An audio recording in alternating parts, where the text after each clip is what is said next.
This podcast is brought to you by Shift Management's Supervisory Leadership Certificate course, where online learning and live web coaching bring out the very best in frontline and middle managers.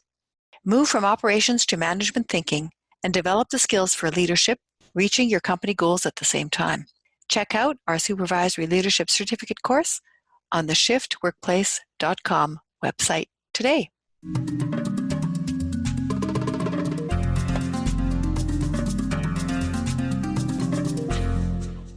Hello, Culture and Leadership Connections podcast listeners. Today, I'm very excited to bring to you Rohan Nigam, who is a director in PwC's Deals practice. Rohan has supported clients at various stages of the merger and acquisition lifecycle, including due diligence, integration, carve-outs, post-close support, and transformation. He has over 10 years of consulting experience, specializing in pre- and post-deal merger and acquisitions, program management, process optimization, and systems integration. His work spans the USA, the Middle East, Asia, and Europe, which is very impressive for such a young person. I'm going to have to ask you about that later, Rohan, but you look like you're fresh out of high school. It's hard to believe that you're so accomplished at such a young age.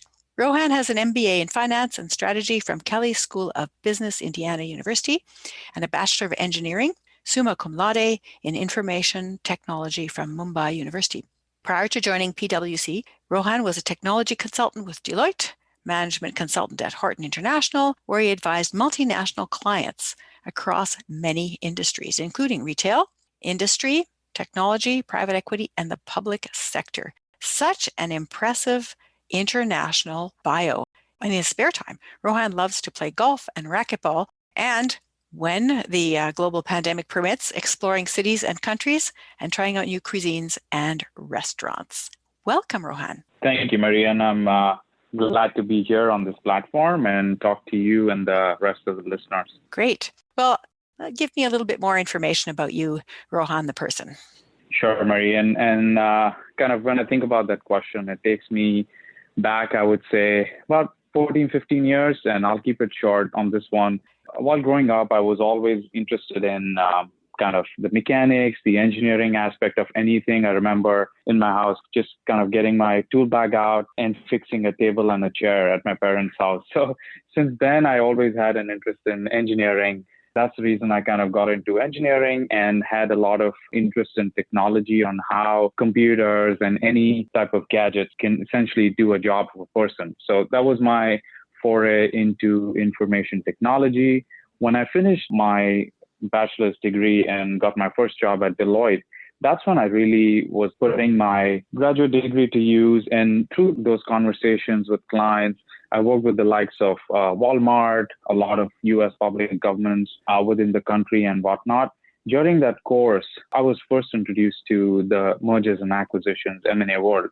And through those conversations and projects is when I realized that the deals world, or the M&A world, as we call it, is something that is always dynamic. And be it a low economy, companies always sell their businesses. And if the market's up or the economy is booming, they always buy. So that's one of the industries that always intrigued me as something that always lives and keeps living. So that's the reason I kind of pursued my MBA in finance strategy with a minor in mergers and acquisitions. And then that landed me a job with PwC in the mergers and acquisitions practice. And then the past 5 years has been a time that I've been doing the work that I love the world of mergers and acquisitions, and it's a never-ending learning curve. So looking forward to the next 10, 20 years in the industry as I keep progressing here. Thank you. That was great. It makes me think that you're really in a recession-proof business, aren't you? Yeah, I would say less recession-prone than other industries, but I have to say that over the past 9 to 10 months where we've seen a lot of changes in the global economy across multiple industries like, say, retail and consumer products and whatnot, the mergers and acquisitions space has been alive. And it actually not only helps companies buy and sell their divisions or other companies, but also revive their companies going into bankruptcies and whatnot. So it's essentially like when companies hit a wall, we help them. When companies want to grow, we help them. And then 3 is when companies don't want to do anything is also where the M&A world picks them back up. So it's kind of sort of recession proof, but then it's always active. It really is dynamic because at all stages of the life cycle of any company and multiple companies, you're right there with them. Absolutely. And to the point I made earlier, the reason I chose this, and I'm glad I chose it, maybe not all the career decisions were perfect, but then the reason I made this choice is because I love the motion, love kind of having a lot of moving pieces on my plate. So I think as a person who makes this career choice, I think what I've learned through the experience is that if it were a static industry where I have to do the same job 9 to 5 every day, that wouldn't keep me happy. It's the dynamic nature, as you pointed, of the industry, and then kind of tying that back to the way my personality is. I think that's kind of I would say, a perfect fit or a perfect marriage. Your profession and your passion have joined forces. Exactly. You got it. Something else that interested me about what you said in the beginning was this piece that a company might sell a division. And I actually never thought about that until you mentioned it, but it makes sense. They might buy a division or sell a division, not necessarily an entire company, right? So can you maybe give me an estimate of what percentage of buying or selling divisions of companies is your work, and how much is it merger and acquisition for an entire merger or an entire acquisition? For sure, Mary. And that's an interesting question. I don't get it a lot. So it's really intriguing on kind of the metrics. So as I think about it, if the total pie of the number of M&As or the deals happening in the world, right? And I'm thinking about a global metric here because I've worked on a lot of cross-border and international deals. So on that scale of about 100%, I would say 60 to 65% are more of the full company acquisitions. And then the balance is about 35 to 40% are carve-outs or spin-offs, as we call it, where a larger company, multi-billion-dollar global companies, or even local Canadian, US, India, any country companies, they want to sell a part of their non-core business. And that's kind of the balance, 35, 40%. And the one thing I would call out is that sometimes on maybe I would say 2 or 3 out of 10 occasions, we see a single company doing both. So if it's a global company which has presence across the board, it's a CPG, a food and beverage company. They want to keep growing in the beverage business, which is the drinks business. So what they're going to do is they will sell some divisions that they have in, say, a non-drinks business, like a cookie or a cracker or a foods business. They'll sell that business for, say, $5 billion. And once they sell it, they will use that capital to invest in their core business. So the way they see it is that they're able to, through these two deals, one, selling one asset, which is the carve-out, and using that capital to buy something, they're able to move away from the non-core business and move towards the core business. So kind of in terms of a long-term strategy, it helps them kind of move more towards and monetize the industry that they're more interested in, and they see their future business growing. That's really important, because when you're a small business owner, people are always saying, establish your core business and then don't get distracted by shiny objects. But I think that billion-dollar businesses seem to be distracted by shiny objects too, and they end up developing divisions that can be moderately successful, but in the long run, weaken them from what they really are good at and what they want to present to the world, or how they want to grow into the next industry development for the future. Absolutely. And then to your point on the multi-billion-dollar companies, what I've also seen is that some of a few million-dollar businesses, or say like somewhere in the range of 50 to 100 million or whatnot, like the smaller businesses, they also keep doing this just to be able to use the same strategy of shedding or selling the non-core assets or businesses and moving more toward their future strategy and something that gets them more traction, focusing on if they want to sell something within the US, move more towards the Canadian market. So it's done for a lot of reasons, even by smaller companies, to either extend towards a more fruitful product line, a geography, acquire a different type of technology. Like COVID, for example, all of us have seen the movement in the global economy. What I've seen in the past 6 to 7 months is that a lot of the retail companies, small or big, they had big box stores where they could not reach the end consumer like you or I in our homes, because that's a gap in their business model. What they've started doing is buying smaller last mile logistics companies like a Uber Eats or a Instacart or any of these last mile apps where they have the technology, but obviously they don't have the infrastructure. So the bigger retail companies are just able to buy the smaller food apps or grocery apps to be able to deliver their products and inventory from their big stores into the customer's homes. So essentially the direct to consumer channel is what they're looking for. And these companies are really small, the ones they buy. Like one of the recent transactions I did, it was a 6-member company, a $50 million acquisition that they made. And they were able to grow it, like I would say, 50 to 60 times, like revenue on through that app, because they had all the products. All they had to do is use the app, use the technology, sign up with like thousands of delivery people or drivers, and just push the product in people's homes. And it was really successful. Wow. That makes me think of another question I want to ask you. Then I'm going to get to my usual questions. But you probably are the best person I've met so far to be able to make some predictions on global trends. So you must be seeing some global trends as a result of the pandemic that other people wouldn't see, like what you just mentioned now. That looks like a global trend.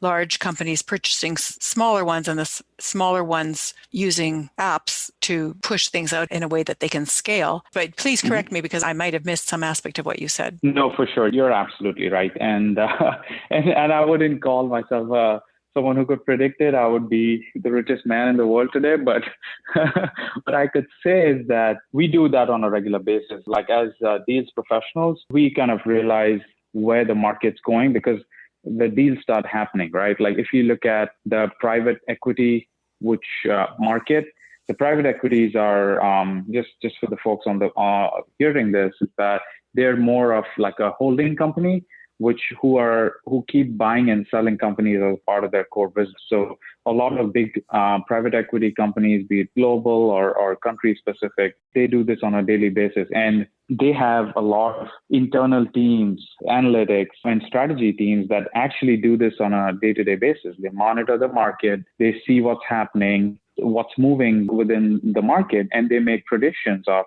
where the market's going to go. Like the small example that I alluded to earlier around retail companies or grocery companies, like the big giants like Walmart's and Costco's, and these companies are buying like these smaller companies because they want the technology. So that's one of the trends. The other trend we saw was that I've personally seen and worked on is many of the high-end luxury stores. Given the global economy is not doing well, people are very concerned about their jobs, their future earning capacity. So they're curtailing personal spending.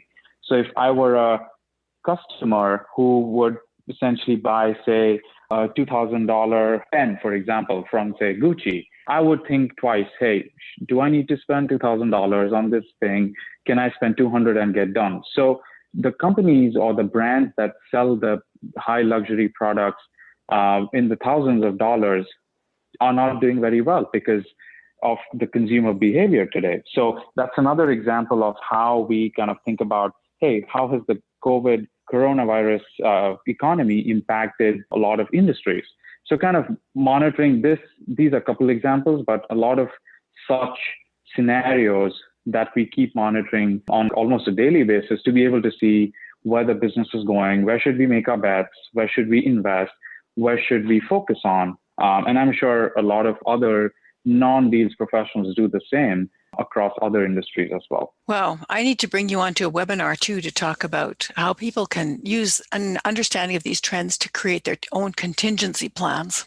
I think that would be really useful. I'm just really enjoying this. To me, this is just fascinating. And I just wanted to ask you a little bit about that, luxury products. In the past, in recessions, what we saw is that the luxury market still performed well. And then also low-cost items, often referred to as the lipstick and beer phenomenon, would sell and essential services would continue. But things in the middle would not do so well. But now what you're saying is that the luxury industries are not doing so well. That seems to be something, unless I'm mistaken, that we haven't seen. Even in world wars, there were still luxury items were still selling to people who could afford them. But you're saying that's not the case now. Yeah, I would say, given the research and kind of the data that I've seen, is that the beer and lipstick, that's definitely going to sell. People need groceries and homes to kind of be able to run their day-to-day life. So that's taken care of. The mid segment, which is the bulk of the population, those segment has curtailed spending to a certain extent. I would say 30, 40% to focus on more of the essential items that, hey, if I need a pair of pants, that's when I'm going to go. But if before COVID, before this whole change of behavior happened, I would still go and buy something even if I didn't need it. It's going to line my closet and I'm going to use it at some point because I'm going to be out, I'm going to be going to work. So I'll still be using it. So that's the second segment. And then to your point on the luxury segment, that's been like the rich who can afford it, who don't get impacted as much, like a lot of industries don't. They're still going to make those purchases. But then what I'm trying to say is that has reduced. So it's reduced not by like 80, 90%, but it's still been reduced by another like 15, 20%, where the big dollars that were being invested in huge real estate projects or hotels and say cruise ships, all of that, the luxury items, those have been reduced. Like no one's given the regulations, cross-border regulations or local country regulations. No one's going to go on cruise ships at all. So that industry, which was meant to be, okay, I'm going to go on a good vacation, I'm going to spend thousands of dollars, is not there anymore. And then to the other point that I made on the luxury brands, so the rich are still going to buy, but the upper middle class who wanted to make that jump into like, okay, now I can afford to spend a few $1,000s on, say, a wallet or a pen or something, I'm not going to do that. So kind of the buyers for the luxury market has also seen like a split, which is like going to keep buying. But the ones who want the aspiring luxury consumers will curtail spending. I love this. This is so useful to know. Let me get back to my typical questions, which is I'm going to send you back to your childhood now for a bit. And you already talked a little bit about fixing your kitchen table and chair, and that was the beginning of your interest in engineering. But can you share a couple of incidents from your childhood that you believe made you into the person you are today? Yeah, Marie, you get me thinking, which is great. So I love this question, and I really love sharing a couple of stories in my life that have changed the person I am. So I remember while I was growing up, I had a good childhood, as a lot of kids would perceive their childhood. Like I got the toys I wanted.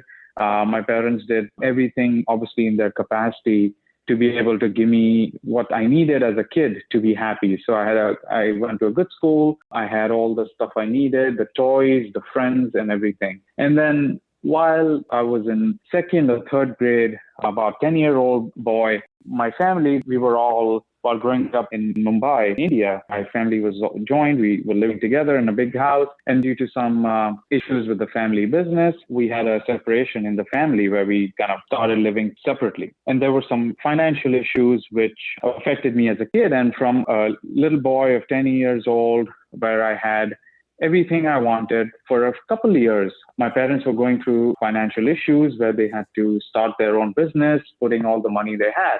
So the period of those 2, 3 years is when I faced the real life as a kid. If I hadn't seen the luxuries before, I wouldn't ever know what they are. But having seen the luxuries while growing up, when I was 10 to 12 years old, and when I did not have it, I was deprived of what I had before. From having a really good car to go to school, I had to go walking. It wasn't too far. It was a couple miles. But so kind of seeing that difference in life made me kind of go back. My parents, again, they did what they could, but they were kind of building up their life back again. So those 2, 3 years really transformed the way I thought about life. From a boy who is always in, hey, I'm going to study just because I have to do it, like check the box. As a little boy, I kind of changed my thought process that I have to focus on education. Education is a way I will get into a good school. I will get a good job. I will make good money and be happy. And it's not just like getting a good job and having a 6 or 7 figure paycheck is not the answer, but be in a respectful profession, feel good about my life and what I've done. So that's when I started kind of thinking about what I want to do and kind of reshape how I want to focus on my life. So that was the first turning point, and kept going when I kind of reached 10th or 11th grade. And then that's the time when I was like, okay, I worked so hard, and now this is the next step where I want to get into, do well in my entrance exams to get into a good engineering school. So that's the second point where I was like, I'm going to give it all I have.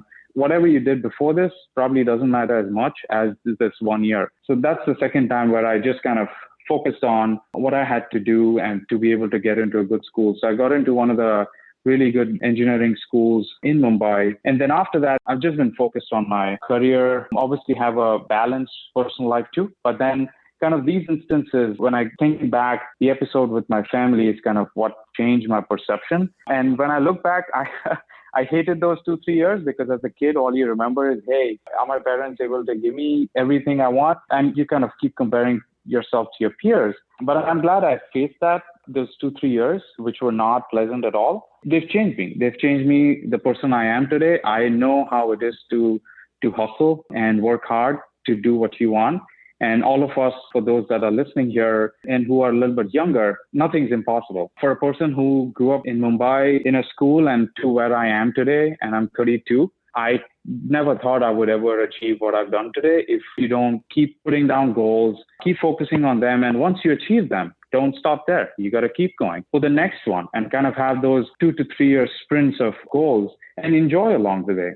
I can keep going on this topic because I'm really passionate about it, but that was kind of the episode in my life that transformed and it's made me what I am today. Well, I think it gave you a perspective of what it's like to live where you have to struggle for existence and where you don't have to struggle for existence. And I would think it would have made you more sensitive to a larger context than you would have been otherwise. So you were able to see the global perspective on the economy started with that experience. And now you're doing global perspective work, really. It's sort of like it was really a significant point for that. Absolutely, Mary. And then the other thing also, I would say that from a global learning perspective, over the years, being kind of born and raised in India, and then I moved while I started my first job about 12, 13 years back, I have worked across the globe. So starting with kind of a lot of work within Asia. So India, Singapore, China, Japan, the full Asian region, then kind of moving more towards the Middle East, Oman, Dubai, Kuwait, Abu Dhabi, like all of those countries. And then now most of my work over the past 10 years has been in kind of the EMEA, kind of so the Europe region, most of the countries. So I've done a lot of work with Germany, Portugal, the UK, Switzerland, and whatnot. And then obviously the US and Canada, so North America. So kind of having these interactions, to your point, every interaction, be it like a 5-minute conversation or like a 6-month project, has made me learn a lot about people, about cultures, about how people think, about how the economies in these countries operate, what are the tax laws, what are the legal regulations. So you pick up a lot. And I would say it's more valuable than if I would just like do a course in, say, the global economy. So more of the practical and the interpersonal skills, I would say, has taught me a lot about these economies and countries and the global market than just like reading books, or if I were just like maybe doing like a white paper or something. That wouldn't have. It's just the real experiences that have really taught me a lot. Yeah, so you had those real experiences and you also have a strong academic background that helps you to reflect and to think things through. I was just thinking, actually, you were saying earlier about connecting with people across cultures also made me think of Mahatma Gandhi, who I'm going to paraphrase as saying something to the effect of, I want all the cultures and religions of the world to blow through the windows of my house, but I don't want to be blown down by any of them. And the reason I was thinking of that is because I wanted to ask you, so you're born into an Indian culture and you're born in Mumbai, and India is very diverse. So it's not like there's just one thing, but India is almost like a region when you think about it.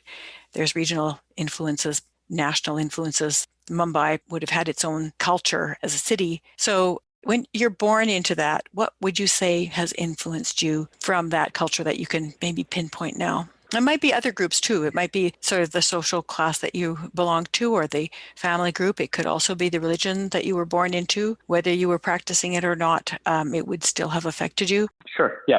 So I think it was more of my school. So even though we were all in Mumbai, we kind of lived maybe a few miles from the school. So it was more of like a regional thing within the city. But then it was more of how diverse the people were. So there were people, to your point, of like different religions. They practiced different, they spoke at home, their first language or whatnot was a little bit different. Obviously, we all spoke in English in school, but it was all very different. So kind of starting with that as a kid of like how different religions, how different communities, be it social, financial, religious or whatnot, they kind of come to harmony. They still learn to live together, learn to communicate together for everyone's good. So that was the starting point. And then throughout my career, as I've kind of progressed, moved from India to the States here, studied and worked abroad across different countries. It's really, I think, the same core value where all of us are in it because we want to be there. So be it where you're located or you're working for a company or even like going to a religious place to worship. So it's kind of, you're there because you want to be there. And it doesn't matter where you come from, but it matters what you're doing in that moment. And I think that's what gave me a realization of, okay, I'm here because I want to be here. And then the other people are there for a reason. So it's more of like mission driven, that we are here because we all want to be here. And then where you're from doesn't matter. What you do doesn't matter much when you put it in that context. It's like, I want to know the other person, irrespective of what caste, color, religion, where he's from, whether he's of what ethnic origin and whatnot. So that's kind of something that I really, even while working with different people, I kind of obviously learn a lot with by interacting with people from different religions, cultures, regions across the world, but kind of knowing that we're in it together and we're in it for our own good would be, I think it is something that's stuck with me throughout. Yeah, people I interview often say something similar to what you're saying, but I'm really more interested in the personal for this particular thought. And the reason I'm thinking about it is, for example, there's a very strong emphasis on education as a means to move yourself up, which you've spoken about right from the very beginning. And I would say that's a very strong emphasis in the way people from India think about life. It's very much education oriented.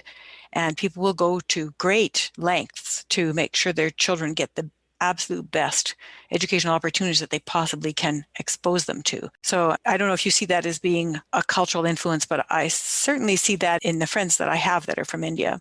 Absolutely. Yeah, you hit the nail on the head. I think in India, and my personal experience as well, like when we grow up, for the most part, parents kind of decide what the kids do. So for me personally, my mom's a lawyer, my dad's a master's of business.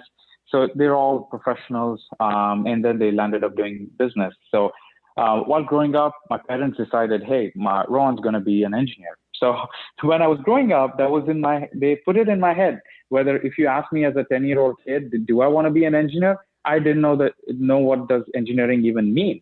So I was coached into, hey, you'll be successful only if you're either an engineer or a doctor or an attorney. So that's what most of the Indian parents say, I would say. So yeah, the only other alternative apparently is social disgrace. Social disgrace. Exactly, yeah. Which is really unfair because what economy works on three professions? None.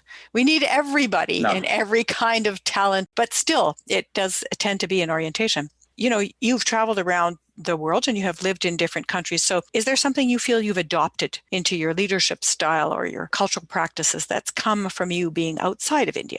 So one of the top thing that comes to mind, and I think I can say it confidently that I've grown as a person and kind of really practiced this one skill, is to be inclusive. So I've started in companies from kind of the lowest level and then grown within. And I really appreciated, as I was going within the firm, people who really appreciate your thoughts and ideas, irrespective of what level you are.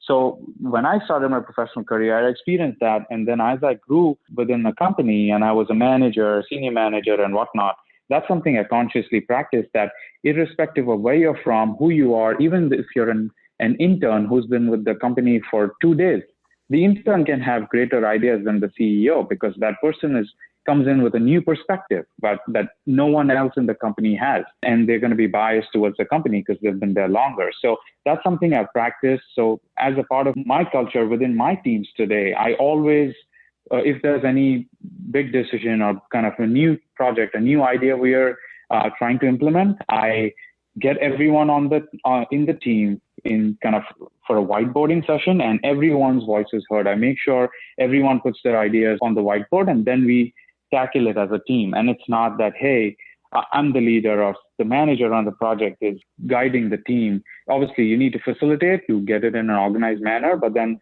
everyone's thoughts and voices are heard. That's something I think inclusiveness is what I really appreciated while I was growing up. It got me more motivated to speak up. And I've been practicing that over the years. And I think it's worked out well.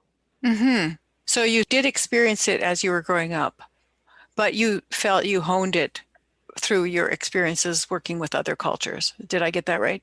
Absolutely. Great. So wanted to also ask you about your temperament and your personality. So, people are born with a certain kind of temperament, and people will say, oh yeah, that's how Rohan was since the time he was little. We would have expected that of him. And they'll say that about you when you're like 65 or 80. So that's the part of you that doesn't change. And then your personality, of course, is how you've responded to what happened to you in your life and what you've grown out of that. What would you say is your temperament? What were you born with? What's really Rohan's temperament? I think the skill or the temperament that was probably clubbed together. Growing up, I've been really organized in my studies and my work and whatnot. Every day I wake up, the night before I have a list, and I'm still a paper pen guy. I follow that way better. I have a list of things to do, be it in my work or personal life. I have things to do for the next day. So I think over the years, that's what's it's a small thing for people to follow, but that's really helped me stay organized, stay on top of things. And I have a little bit of a fear of missing out on things. So I want to be on top of it. If a deadline is in a month, I want to be done 2 weeks prior, sort of thing. So that's something that's always been with me and stuck with me through and through. The other question that you asked around what I've picked up along the way is something about cultures and people. So while I moved around, a lot of people, to your point, and nothing against anyone, like everyone's free to live the way they want to, but a lot of people from, say, India or different countries, they stick with people who they feel more comfortable with. Growing up in India, I would stick with my 5 Indian friends and not mix around with people, even though I'm, say, in US or Canada, and I have people who born and raised here who are from different perspectives, just for the feeling of comfort and not wanting to venture out from my comfort zone. So that's something that a lot of people do. But the thing that I've picked up along the way is I've seen people who blend into other cultures, who mix around, who learn the local language, a local sport, a local cuisine. They are more well-rounded professionals and they have stronger, attractive personalities as they grow in their life. So that's something, honestly, I did not practice. The first time I ventured out of my comfort zone from India, I was very uncomfortable. I'm like, what's happening? I don't feel like mixing around. And then I kind of started forcing myself because I saw people that didn't do it and I saw people that did it. And the ones that did, they were happier. They had more friends. They were more likable. And who doesn't want to be more likable? So I started doing that. And I've, again, practiced that over the years.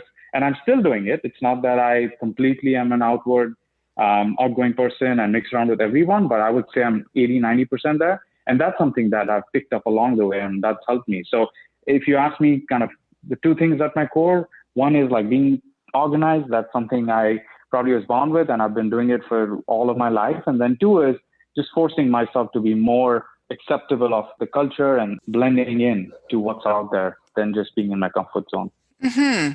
Those are great examples. And you need to feel rooted in your own culture. When you venture out the first time, it can be very frightening and difficult. But if you realize, like you did, that what you wanted to attain requires you moving outside of the groups that you already know, and you do it, that really speaks to your curiosity, your courage, and your focus on pursuing your goals. People can notice that something looks good, but then they say, oh yeah, but I'm just so much more comfortable here with my friends. And I always remember when I was in high school and people were deciding what they were going to do after they finished high school. And almost everybody said, well, I don't know, what are my friends doing? And it always struck me as being so odd. Why are you placing your future in the hands of whatever happens to be popular among your friends at the time? It just seemed strange to me. And then what you're saying is, I would like to be more likable, more well-rounded, happier, more relaxed in a variety of different settings. And therefore, I'm going to push myself outside of my comfort zone so that I can learn how to do that. Yep, absolutely. And it's uncomfortable when you do it the first few times that I'm going to push myself. It's just like when a person's trying to transform their body or their mind, You got to push yourself to go to the gym, to eat healthy. In a similar way, I would say it's very uncomfortable the first few days or the weeks you do it. You got to force yourself, hey, I'm going to go for this event. I'm going to go and meet people, even though I feel like sitting on the couch and watching TV with my two friends who I feel more comfortable with. So it's uncomfortable, but you got to do it if you want to grow. Yeah, because what feels natural and what feels authentic is usually a result of what you've been exposed to. So when you practice outside of that comfort zone of what's natural and what's authentic to you, it feels like you're not being true to yourself and it feels unnatural. But the more you practice it, the more natural and authentic it feels. And you also find your own voice in that. So you don't just become the other group, you become yourself within that group. Absolutely. It's like a dish, right?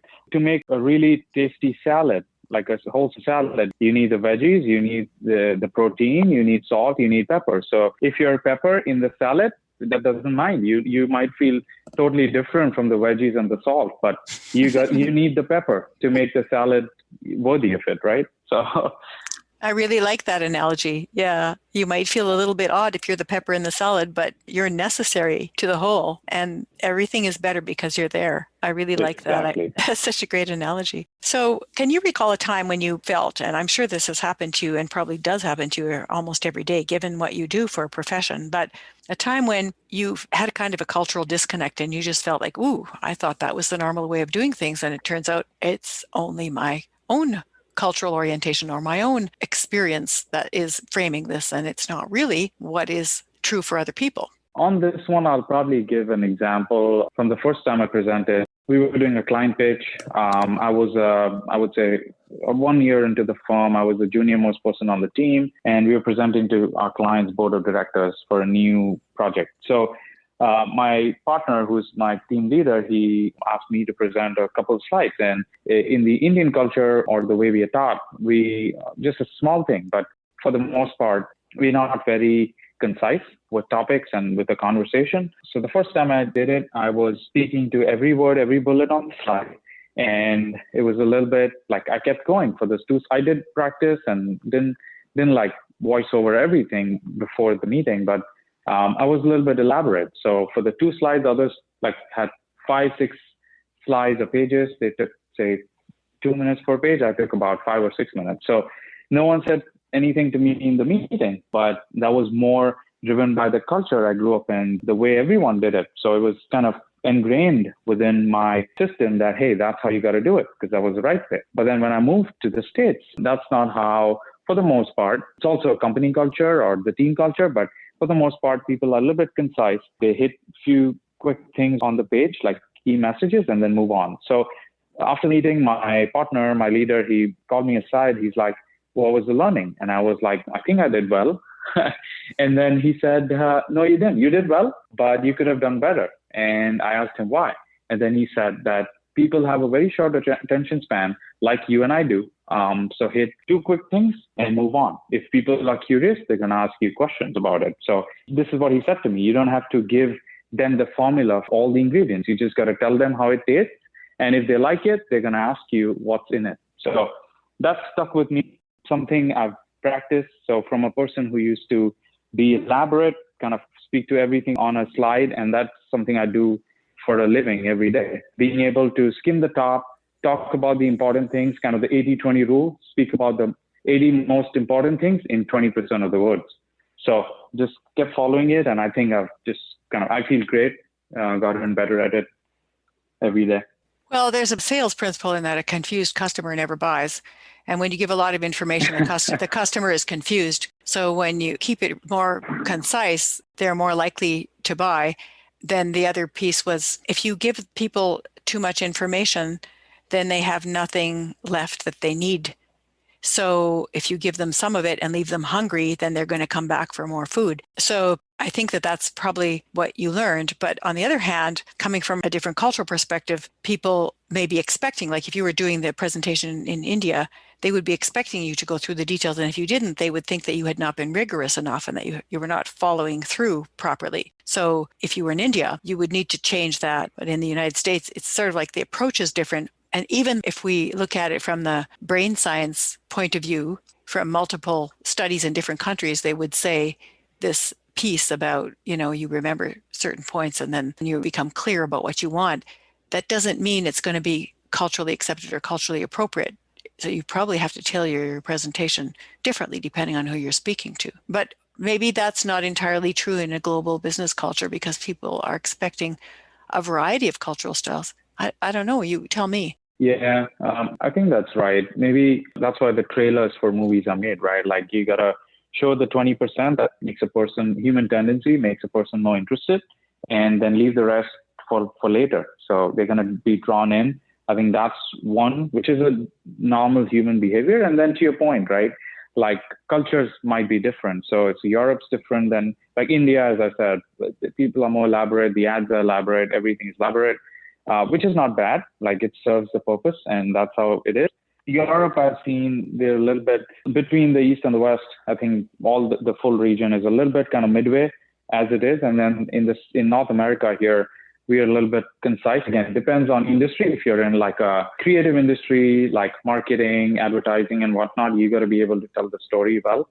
So that's more concise, but at least I can talk to my profession, like anything in the finance, strategy, mergers and acquisitions world, concise is key. So you got to hit the two things, and it's not about telling the story. It's telling about the more important things of the story. So it differs based on culture, based on the profession, based on obviously time that people have. Like initial part of COVID, there was a lot of time to tell all the stories because there were people who had all the time to hear. But now, like as the economies are picking up, businesses are picking up, people are short on time because they're not used to being so busy in the past 1 year. Yeah, and they might be also tired of being on screens. Exactly. But that was a great point, though, about how when the circumstances changed, people changed. So when COVID first hit, people were more interpersonal. They were asking more deep questions. They were listening to people's stories and telling you a lot more stories. Now that's not as much the case. Things are consistently dynamic. Like what you said in the very beginning about being dynamic. I think you're probably very good at responding to dynamic situations. That's probably your superpower based on what you've said so far. Thank you, Marie. And I think one other point I would make to this topic is it also depends on the channel. So one is culture, the other one is situation, and the third dimension to that is channel. So COVID working virtually is a perfect example. Like if you ask me today, hey, can you give like a speech for an hour, like a monologue on like a Zoom or a virtual channel? I wouldn't be so excited. But today, given most of us are locked down for like over 6 months now, if you tell me, hey, do you want to go up to like a local school or a local event and give a speech? I could do a speech for 4 hours because I am looking forward to it. I've been deprived for the past 6-8 months to be able to see people, to be able to connect with people in person. So again, the third channel, which is maybe a little bit minor than the first two, but I think that plays into the whole how you communicate across cultures and people. So well said. So we're getting close to the end of the interview, and I wanted to ask you, when people hired you for the job or when you're working with mergers and acquisitions, you probably have to set some parameters to make sure that you're not like the ping pong ball in between the different companies. So how do you explain to people what's the best way to work with you, work with Rohan to get the best out of you? Sure. So the first thing there is around the overall governance model. So as a part of an M&A transaction or a deal, there are multiple parties involved. So one is a buyer, the other one is a seller. And then those are the two most important things. Like there's no deal without a buyer and a seller. So that's the first thing. And two is there are supporting parties. So like a consulting company like mine helps or advises either a buyer or a seller. So we are advisors. Then you need lawmakers or the attorneys. So there are law firms who actually do the paperwork. So the actual agreements, the employees, clients, and whatnot. And then the third piece of it is banks. So without a money deal or raising funds, the buyer is not going to be able to buy anything for the most part.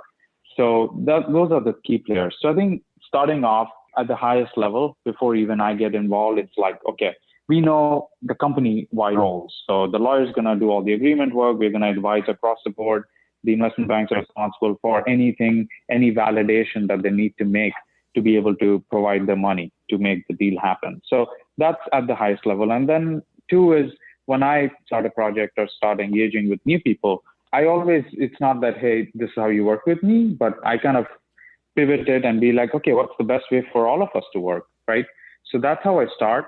And then even within my team, that, hey, we have different people, we are working for the first time, we have different skill sets, what's the best way to work? So I think operating even like inter teams or intra teams, so within your own team or working with different teams like yours, that's how I start on how we all want to make this a success. We all want to make it more productive and make it better for all of us and our clients. That's how we get paid. So that's how I start. And then two is, as I said, make it inclusive. So rather than, hey, this is the agenda, we're going to follow it no matter what, I make it more inclusive that, okay, this is the goal for the discussion. This is the goal for these 2 weeks. How do we achieve it? So when everyone's on board with the plan, that's when I execute it. So kind of making it more inclusive. And then obviously three is everything is not rosy in the corporate world or when you're working with different personalities. There's always politics, ego clashes, people feel bad about things and work products. So just to be able to manage all that is something I've learned over the years. And those are kind of the 3 or 4 things I would say that when I work on anything, those are the guardrails that I put. And it's been, for the most part, obviously there are learnings along the way. Every interaction or every project is learning, but it's worked well, I would say, in terms of the ground rules or ways of working. So focus on the goal, be collaborative, find ways to practice inclusion, stay organized with the execution of the project, and then be willing to negotiate when things come up that you weren't expecting. Absolutely. And last thing is celebrate when you finish it, when you win, when you do it together. Because that's when the clients want to work with you more. That's when you appreciate yourself and your team of doing a great job. No kidding. Without the celebration, there's not going to be a return. It's just like, thank God that's over. You bet.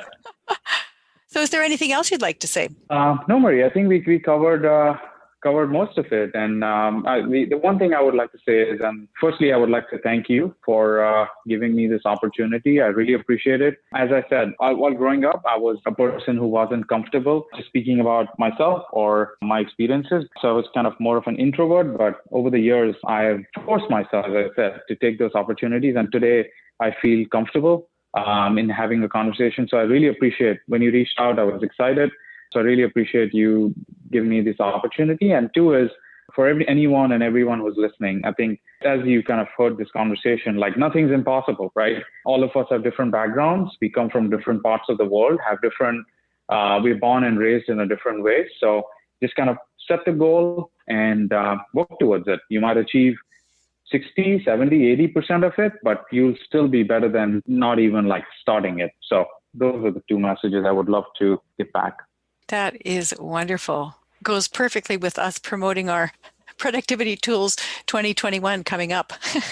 All about setting goals for the 12 months of the year in ways that people can be supported. But that you probably would like to promote something. Tell me, what would you like to promote? That this is like your promo spot, and we'll also put any links that you provide into the show notes. But what would you like to let people know about? It can be something to do with your business and your job role, or it could be something else that you're passionate about that you would like to make sure our listeners hear about. Yeah, one of the things, and more of like a community building or collaboration than a promotion, is I'm really passionate about where the economy is going and what's happening in the world. So I'm not a big investor by any means, but I love seeing how the market's going up and down and how we can make the most of it. So for anyone who's interested in stock trading or investing, I would love to connect and we can learn from each other. I don't offer advisory services, but it'll be good to kind of learn from each other, build a community so everyone can benefit from that. That's wonderful. People need to pay attention to finances. It's so critical to watch the trends and to pay attention to finances. I spoke this week to 3 people who are in their 70s and 80s who have not paid attention to their finances. And here they are now in the last years of their life with nothing there to support them financially. And they're going, why didn't I wake up sooner? Nobody should be in that position if they start thinking about it now. Take advantage of tools that are out there. Connect with people who want to talk about money, about investing, about savings, about making sure that you make wise financial decisions. It's so important for the health of individuals, their families, their communities, and really the whole world. Absolutely. And the two keywords there is start small and start early. So for all Yes. the young professionals who just started their jobs, no amount, even a $10 bill is good enough to get started. So start small, start early. Yeah, I just now have to add on one more thing because you made me think of something else. So there used to be an insurance product where it was a disability insurance for business owners, where if you didn't use that product, that you would get like 65% of the money that you invested into it back. It doesn't exist anymore because obviously it wasn't very good for insurance companies to make money. But my husband invested in that when he first started his profession 40 years ago. And he has since, as a result of that, received 3 times large sums of money coming as a result of having gone for several years for not using his disability business insurance. And he was able to put that towards other financial goals. And that was because he started putting $125 a month into this when he was 20. And it's reaped results for him all through his life because of thinking when he was young about how he should make good financial decisions. But when people are older, they can still make good financial decisions to make some repairs, but so much easier if you start when you're younger, wouldn't you say? Absolutely. Yep. And on that point, I just want to keep it short. So I actually forgot to mention is that I actually started investing and started actually managing my family's investment portfolio when I got out of bachelor's degree or undergrad. So right when I was 19, I think 20 years old, is when I started. And initially, I obviously didn't make the money. I probably lost a little bit. But then over the years, it's actually got me a lot of financial discipline in managing. My family just my dad gave me like, hey, this is our portfolio. I've made some kind of one-off decisions over the past, not in an organized manner. It's on you to make it organized. So I started there. Started investing for them, for me, in like multiple asset classes. And over the years, I've grown it 3 times. So it's been a long journey. But then if you learn financial discipline, you learn discipline in life. Because when you lose money, that's the worst feeling ever that you get. That because it's all hard earned, it's blood and sweat that's put into that. So that's something I'm really passionate about. That's why I kind of offered up that, hey, anyone who wants to be on the same journey that I've been, would love to connect and love to collaborate. Wonderful. We'll put that contact information into the show notes. And thank you, Rohan, so much for this insightful and fascinating interview. Thank you, Mary, for having me. Really appreciate your time and for the interesting questions.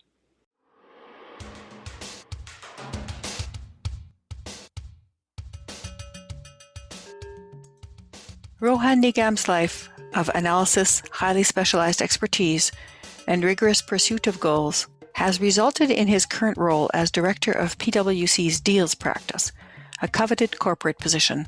This interview was an intellectually satisfying experience for me, but what I really loved was Rohan's explanation of the benefits of cross-cultural learning as he compared it to a tasty salad. Although I have certainly heard both salad and soup metaphors to describe the experience of learning to cross cultures, it was delightful to imagine actually being one of the ingredients in the salad. Rohan said, to make a really tasty salad, you need the veggies, you need the protein, you need the salt, you need the pepper. So if you're the pepper in the salad, you might feel totally different from the veggies and the salt, which led me on a very interesting journey of imagining cultures from the perspective of being a vegetable or a spice. I'm thrilled that you were able to join me on this interview with Rohan Nigam. It is such a privilege to be allowed a window into another person's life in this way, and then to be able to present it for others to savor. Thank you for listening. Please share the episode with a friend or colleague, and may culture and leadership connections continue to guide and inspire your day. This podcast would not be possible without the expertise of our Culture and Leadership Connections production team.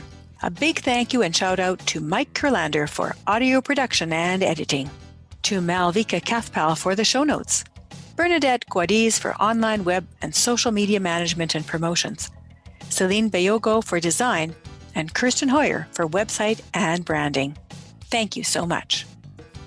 Hey, Culture and Leadership Connections podcast listeners, I have 3 great ways you can show your love for a fabulous podcast. Number 1, follow thepodcast.com/culture and leadership. This link lets you follow our podcast instantly on any directory you choose. Number 2, lovethepodcast.com/culture and leadership. This link lets you rate and review the podcast with 2 clicks. Number 3, patreon.com/culture and leadership connections. This is a link for serious fans who want to get in on some bonus content. We have cross-cutting themes, a monthly discussion on Discord, extra podcasts, guest video interviews, and inside scoop videos with team members. I know you'll love it. And you can help us continue to create our stellar shows with a tiny monthly subscription at the same time. So if you aren't following, go to followthepodcast.com/culture and leadership. If you're already following, go to lovethepodcast.com/culture and leadership. And if you've already rated and you're still following, and you still love it, and you're a big fan, go to patreon.com/culture and leadership connections. Thank you in advance for being a fan and for helping support creative, honest, and authentic podcast productions.